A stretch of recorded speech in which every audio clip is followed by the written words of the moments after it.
Marine Le Pen était cet après-midi en Corse à Ajaccio. On se souvient historiquement des relations parfois compliquées entre Jean-Marie Le Pen et l'île de Beauté, alors quel a été le ton, les mots choisis aujourd'hui par la candidate du Front National, Guillaume Darey et Régis Massini ont suivi tout cela pour nous.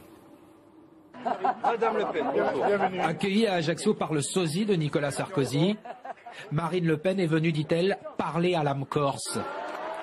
Elle évoque le destin de cette île, ses valeurs, et s'en prend violemment à l'immigration et l'islam. La Corse n'est pleinement elle-même que quand la France est pleinement elle-même. C'est-à-dire lorsque nous ne cédons pas à la tentation du renoncement, à la petitesse, à la négation de ce que nous sommes, de nos valeurs. Nos enfants finissent par apprendre l'histoire de l'islam avant d'apprendre l'histoire de la chrétienté. Pour flatter l'identité insulaire, le drapeau corse est présent au...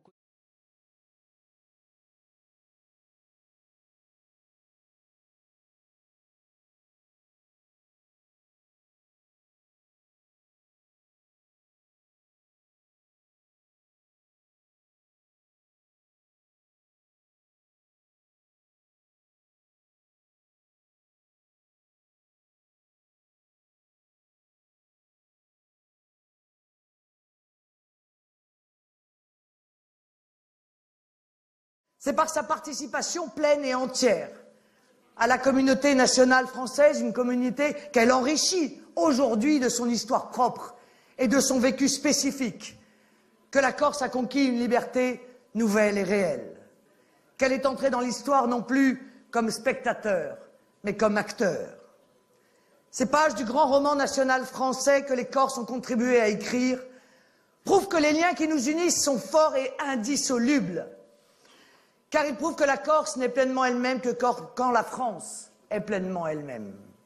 C'est-à-dire lorsque nous ne cédons pas à la tentation du renoncement, à la petitesse, à la négation de ce que nous sommes, de nos valeurs, de nos coutumes, de notre mode de vie.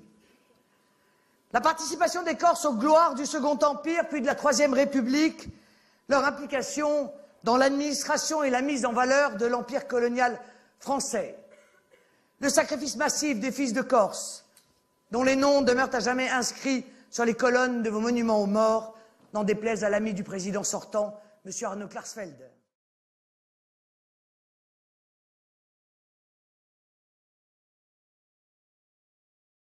Quand on est soumis, on fait du zèle.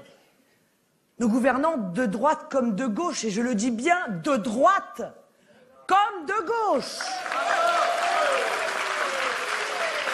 sont allés encore plus loin que cela. Ils ont supprimé de l'apprentissage de notre histoire toutes les figures, enfin une grande partie des figures, qui permettent à nos enfants de comprendre pourquoi nous sommes ce que nous sommes aujourd'hui. Pourquoi le fonctionnement de notre société est tel qu'elle est aujourd'hui. Pourquoi nos institutions sont ce qu'elles sont. Pourquoi notre organisation politique. Pourquoi la démocratie. Pourquoi cette organisation administrative? Ils ont supprimé Henri IV, ils ont supprimé Napoléon Bonaparte, ils ont supprimé Clovis. Mais oui, et ils l'ont remplacé, au choix, par l'histoire du Mali ou l'apprentissage de l'état du monomotapa. On en arrive aujourd'hui...